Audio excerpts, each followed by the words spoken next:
What's the deal, YouTube? It's your girl, Miss Honey, coming to you with season 5, episode 3 of Black Ink Crew New York, Bianca. Let's get into it, guys. Scenes open up with Caesar and Duchess. They are sitting around at 125th, having good conversation. In comes Kit. Kit's got the old sad face on. She immediately goes into um, why she's got, a sad face. And she said she got jumped at 113. Got jumped at 113. Yeah, I got jumped at 113. Nobody says why she got jumped or how she got jumped. Nobody asked her to explain a little bit more. Wait. Go back to the beginning. Tell us what happened. No, none of that. They completely take her word for it, what happened and how it happened.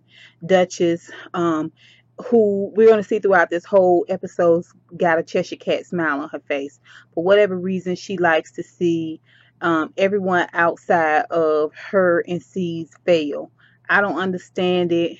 To me, um, it just makes me dislike her that much more. Like, I just don't like Duchess's disposition at all. It, to me, she's got a real shitty disposition, and I don't care for her at all. Oh, in case I didn't get y'all the disclaimer, y'all know I don't try not to cuss, but it's hard for me not to cuss when I'm doing reality show reviews, which is why I rarely do them. But I like Black Ink Crew New York, so take one for the team, please. Please. Thank you. Okay, so Duchess is instigating it all along. Let me guess, there was alcohol involved. Yes, of course. Everybody was drunk. And she mentions the stripper pole. All of this stuff, Duchess is just looking at Caesar like, I told you. I told you. I told you. I'm always right. I am always right. I am always right. I know what's best for me and you both, Caesar.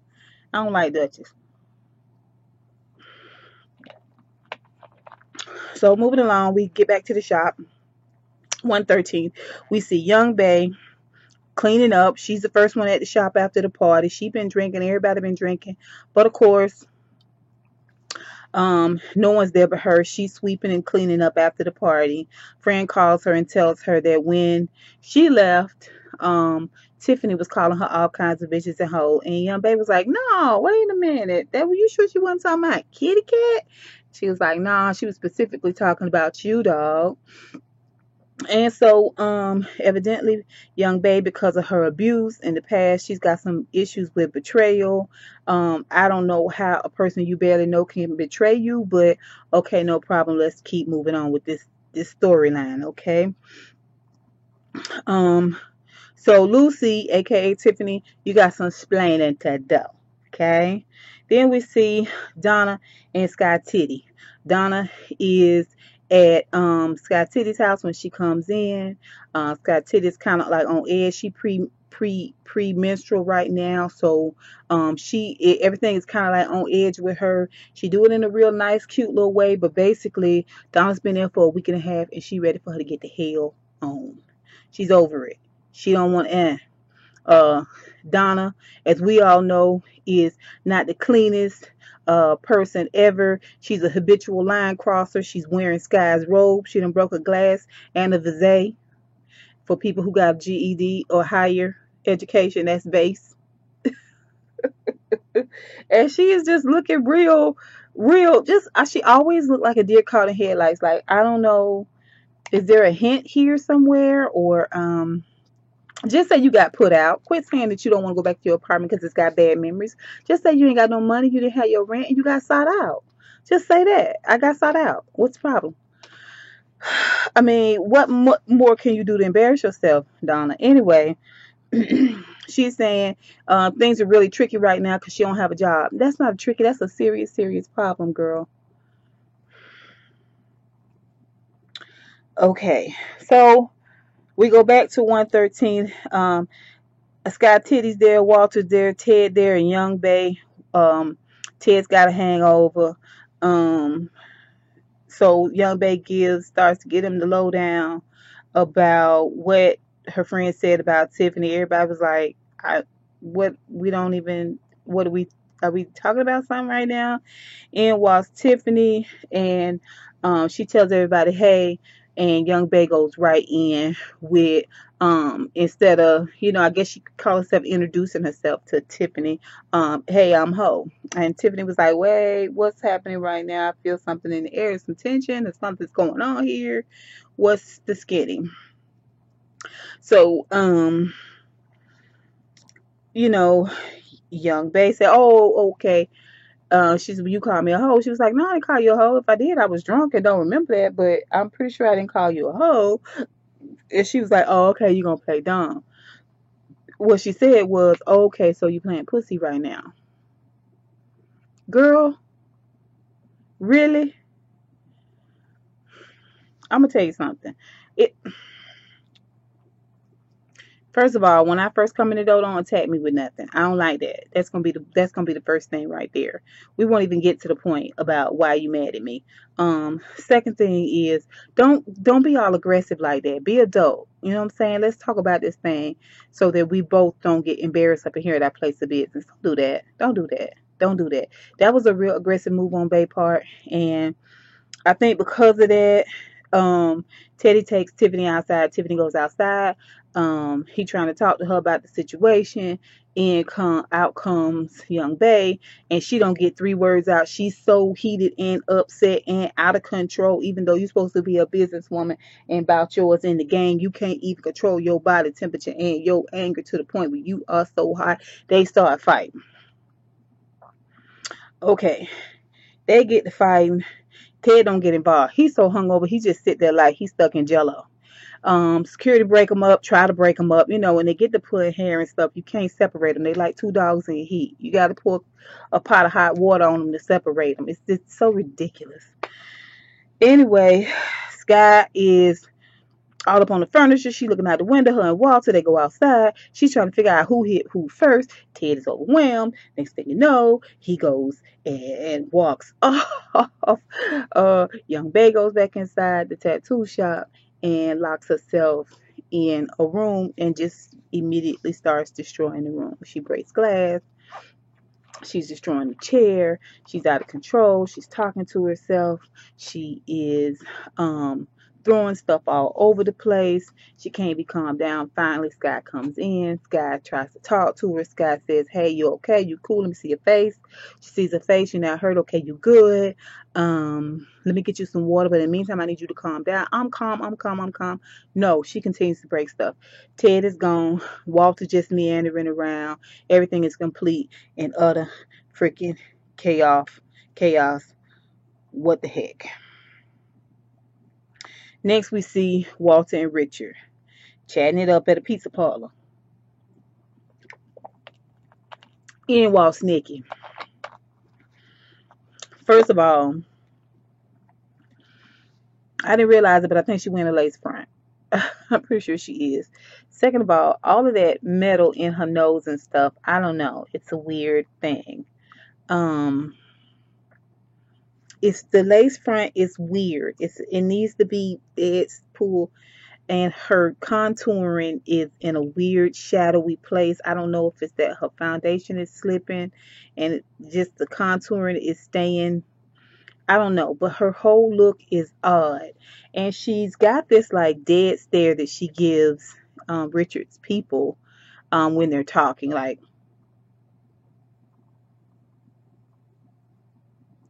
they're dumb or why are you speaking to me? That's the kind of thing. Anyway, Walter's trying to make small talk. She's giving him the dead stare. She lets them know that she's trying to find an apartment. They're both trying to find an apartment. It's hard. They've been scammed a couple of times. They've spent over $500 in application fees, thus being scammed. And he was saying that's why Richard was saying that's why I need to go to work. I need to go to work. I need to get a job, and I need to go to work at 113. That's my only option right now. And she's like, I don't think it's healthy for you. It's all this stuff going on. Walter immediately jumps in, starts to defend 113th, look out for his boy Richard, and tries to amp up 113th. And so Richard closes the deal by saying, "Hey, why don't you come to work with me?" Walter's like, "What?" That's like having your mama sit in the back of the classroom, which is totally right. Okay. So, but everybody know that it's Nikki and I, Nikki and I, Nikki and I, Nikki and I. We know that from last week, right? Okay. So she finally agrees, okay, maybe I'll go to work with you just to see that it's cool and it's gonna be all right. Um, so we can do a little trial and error with that. Okay, so fine. Next, we see Tiffany and Bay. Bay is, I guess, at Tiffany's apartment. She's waiting in the lobby, and in comes Tiffany. She wants to apologize to Tiffany. She realizes now she's overreacted, and she tells her whole story about how abusive and her father was to not just her, but her mom and her sister. How they weren't allowed to speak at all. You know, they preferred not to speak when he was around because he was so abusive. He would just fly off the handle and beat them really aggressively. And so that's why she has issues with anger. So Tiffany, very adult about the situation, said she understood and um, she's gonna let bygones be bygones and squash the beef. So that was real cool. Then we see Scotty, Donna, Bianca. Okay, so Young Bay is in the shop. Sky's in the shop. Sky goes outside. She's trying to get Tiffany a job. Donna a job. So she got Donna in disguise. Donna's got all her supplies with her. She got a wig on. She's supposed to be Bianca. I don't understand why they named this episode Bianca off this one little scene, but whatever. So in goes Donna. She introduced herself as Bianca. They run a scam on Young Bay, of course, because Young Bay don't know her. Walter comes in, and Sky's like, "This is Bianca," and of course, Walter knows Donna when he sees her. Sky out of order for trying to go around both Ted and C's and Donna. She know they don't want her in the shop, so it's gonna be drama. And my thing is that if you want to be manager, why would you do something so stupid? And you know that Donna is not good for it. Like I would put my neck out for somebody who I would I can trust and rely on, but that's not Donna. That is never ever gonna be Donna. Okay, so Donna's got a client. She need to make a little bit of money. Client comes in, and then my thing is like Donna is not gonna make enough for rent, a deposit. No, on this one tattoo. So why do it the wrong way? Why do the whole thing the wrong way? But whatever. So Walt leaves. He don't want no part of it. In comes Donna's client. She wants to get a cupcake. Real simple, right? Why did Donna slash Bianca put a burnt muffin on the back of her leg? It was the ugliest tattoo. It looked like it was going to be really, really pretty when she was doing the drawing, even when she first started etching out the outline of the tattoo. But when she did all that coloring and shading, it looked like a burnt muffin. It was not. It looked like a bruise. It was just. It was just. It was. It wasn't pretty. It wasn't good. It wasn't great. And um, sorry, Bianca slash Donna, you are not ready yet. Um, so then we see Nikki and Richard. They done found an apartment. They at their new apartment. Um, you know, it's a cute little place. Everything in New York to me looked like a matchbox. It's everything is like a dorm room size to me, and I'm sure they were probably paying like $1,300 a month for that apartment. But meanwhile, we see that they've got this apartment. It's young love, so they are, talking about where they want everything to go. He goes through this whole diatribe about he wants her to kiss his foot, and she actually thinks about that. He actually, after moving stuff in, takes his sock off, takes his nasty foot out, and he's got black toenails, mind you, and talks her into kissing his foot, which although she had some hesitation, I could look at her and tell the way she was thinking about it, she was gonna do it.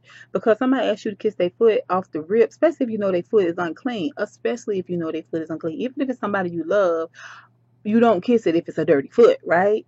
I mean, maybe you kiss it if it's a clean foot. I don't know. That's love, right? But a dirty foot, a foot you know is dirty, she was thinking about it. You supposed to say off the rip. What the heck? Nope. I wish you would. Okay, nah. She does it. She kisses the corn. She kisses the knuckle of the. I was like, girl. Now we know. You know, if people kissing feet, of course they screwing around raw dogging. Of course. I mean, why would a person put a condom on? People do all kinds of nasty stuff with their mouth. Apparently, there's no respect for DNA and the swapping thereof. So,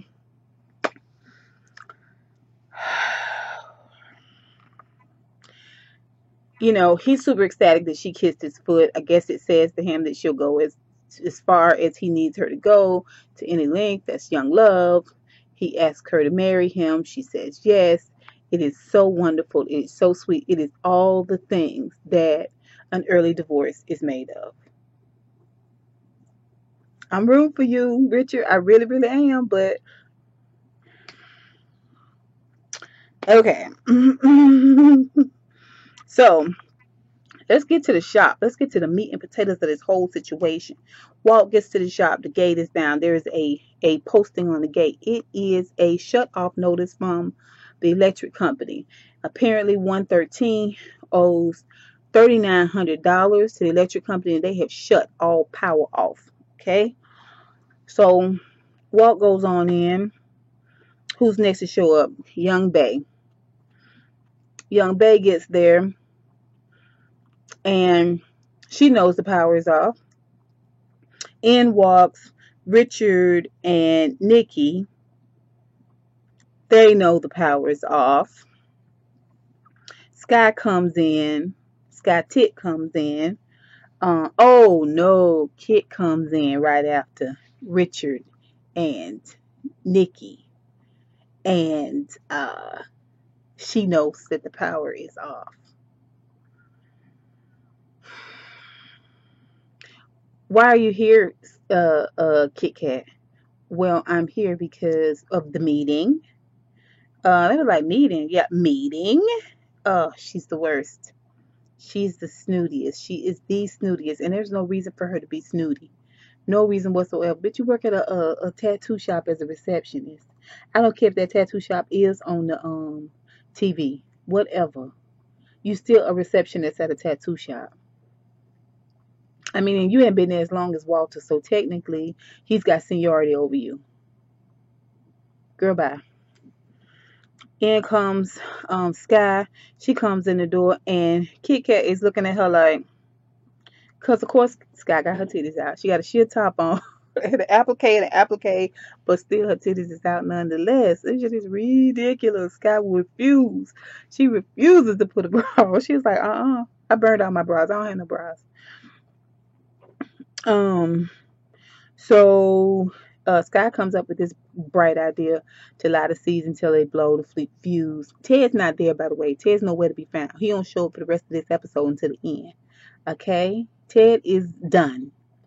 All right? And they realize they can't tell that lie because all the other people in the shop, and definitely Kit Kat is going to tell the story. So up pulls Caesar and Duchess.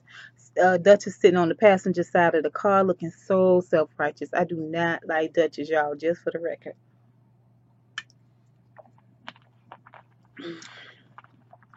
Ted gives him the bill. What the fuck is this? Finds out he owes $3,900. Caesar's like, what the heck? Goes inside. Everybody sitting inside fanning.